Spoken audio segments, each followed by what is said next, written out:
ہم 10% پر 2% بناتے ہیں اسٹیمیٹ کاسٹ پر، اس پر ہم ٹینڈر میں حصہ لیتے ہیں۔ 10 بلیوں سے جب اوپر چلا جاتا ہے پروجیکٹ تو پھر 8% ایکسٹرا سے مانگتے ہیں ہم سے۔ د فنډونو مسایل دي، د دفترو مسایل دي، د ډپارټمنټ د طرف د مختلف قسم مسائل مونږ ته راځي۔ پہلے کنٹریکٹ ہو چکے ہیں تقریباً 10-12 سال پہلے، اس میں ابھی تک فنڈ نہیں آ رہے ہیں اور سارے ٹھیکیدار اس میں پھنسے ہوئے ہیں، اور مہنگائی کے تناسب سے اگر دیکھا جائے تو 300% ہم لاس میں جا رہے ہیں ٹھیکیدار۔ السلام علیکم ناظرین، میں ہوں شہزاد دورانی، آپ دیکھیں ڈیلی میدان۔ میں اس وقت نشترحال پشاور میں موجود ہوں۔ یہاں کنٹریکٹرز ایسوسیشن آف پاکستان ضلع پشاور کی نو منتخب کابینہ کی تقریب حلف برداری منعقد ہو رہی ہے۔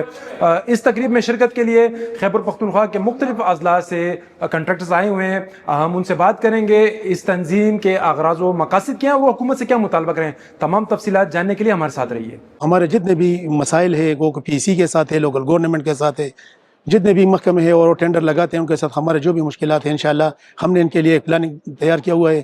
وہ 2 سال کا ہمارا پیریڈ ہے۔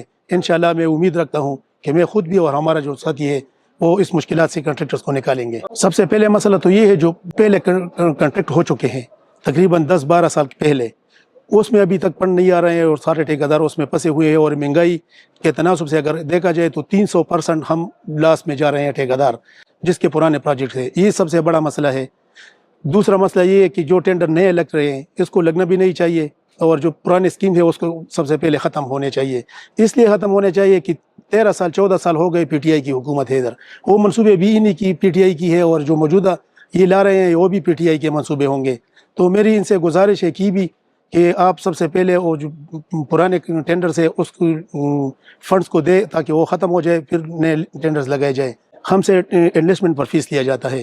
پاکستانی انجینئرنگ کونسل ایک میجر ادارہ ہے پاکستان کا، انہوں نے کنٹریکٹرز کے لیے یہ پروگرام بنا رہے ہیں کہ اس طرح کے آپ نے ٹینڈر ڈالنے ہیں، اس طرح کے کرنے ہیں، انجینئر رکھنے ہیں۔ تو وہ کہہ رہے ہیں کہ ہمارے ساتھ آپ ایک ہی انویسٹمنٹ کرے، پیسے جمع کرے، باقی پاکستان میں آپ جہاں بھی چاہے وہ ٹینڈر لے سکتے ہیں۔ لیکن تینوں صوبوں میں یہ لاگو ہے۔ پاکستانی انجینئرنگ کونسل کو مانتے ہیں، ہمارے کیپرا بنا ہوا ہے، وہ یہ نہیں کہتے کہ انہوں نے ایک کمیٹی بنائی ہے تقریباً 4-5 محکموں کی، اریگیشن، لوکل گورنمنٹ، CNW، تو انہوں نے ایک میجر ادارہ بنایا ادھر CNW کو کہ آپ کنٹریکٹرز اس کے ساتھ ایک انویسٹمنٹ کریں تو یہ سارے محکموں میں لاگو ہوگا۔ تو بعض محکمے وہ بھی نہیں مان رہے ہیں، ادھر سارے محکمے اپنے انویسٹمنٹ مانگ رہے ہیں، اگر اس کے ساتھ ہم پیسے جمع نہ کریں سالانہ تو ہمیں ٹینڈر میں نہیں چھوڑتے۔ تو یہ دوسرا مسئلہ ہے۔ اس کے علاوہ کیپرا والے ہم سے بینک گارنٹی مانگتے ہیں۔ ہم 10% پر 2% بناتے ہیں اسٹیمیٹ کاسٹ پر، اس پر ہم ٹینڈر میں حصہ لیتے ہیں۔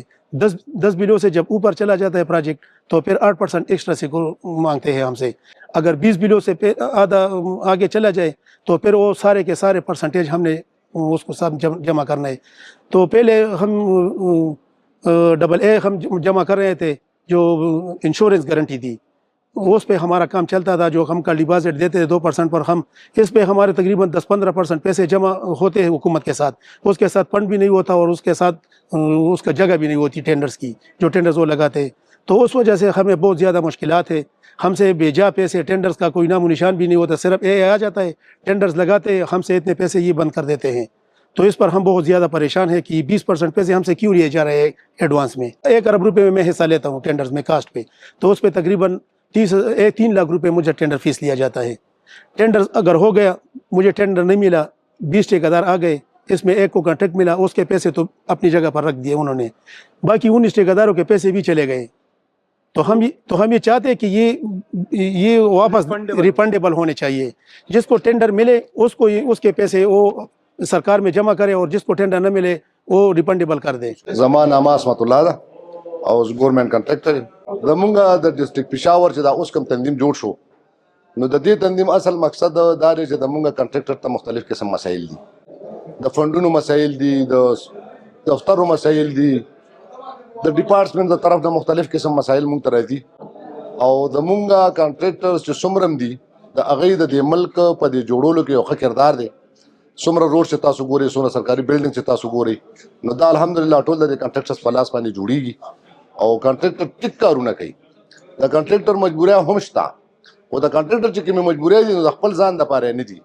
که چېرې ما ته ګورنمنټ فیسیلیټي راکوي او ما ته خپل حق په پاتې کیږي. نو ان شاء الله زمونږ د ورک سټانډرډ هم ټیکي، زمونږ ډپارټمنټ هم خوشاله، زمونږ پالیټیشن چې کوم دي فنډز اکثر د دې په تر باندې راځي او د دې په ذریعہ باندې موږ لګو، هغه آی هم خوشاله.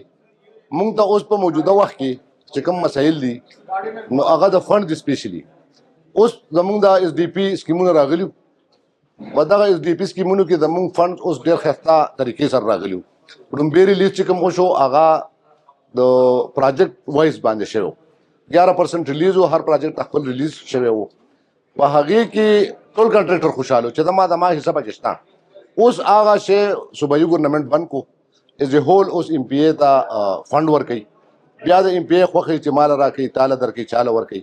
نو زما ګورنمنټ ته دا یو اپیل دی، خاص کر د وزیر اعلی صاحب ته، چې مینا خان صاحب ته، چې هغوی دا فنډ هماغه طریقې سره واپس بحال کړي او سکیم وایز فنډ مونږ ته راکوي. حکومت نه هم دا خواست کوو چې زمونږ مسایلو ته وګوري، مونږ کار کې هېڅ قسم څه کمی زمونږ نه راځي، که مونږ په کار کې څه کوو د چا د مجبورۍ د وجې کوو.